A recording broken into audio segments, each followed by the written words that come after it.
હાય શું કામ છે?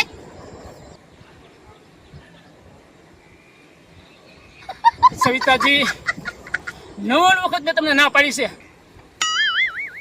તમે આવો છો ને મારું મગજ જીરો થઈ જશે, જીરો. અને આ મારી કમલી મારી બાયડીએ 95 વખત તમને ધમકાવીને કાઢી મૂક્યા છે, તોય તમે સમજતા નથી. અને હવે આવશો ને તો 47મી કલમ આવે ને એ લગાડી દઈશ, તમને ખબર પડશે, પોલીસ ઢાળીને લઈ જશે.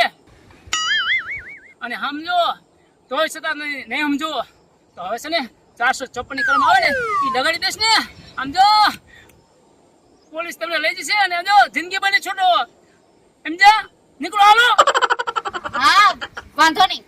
હા એ શું વળી રોજ આ ધોળ્યા કેમ જઈએ ને મારો ઘરવાળો હાલ, હાલ, આવતાની બીજી વખત સમજી ગયા?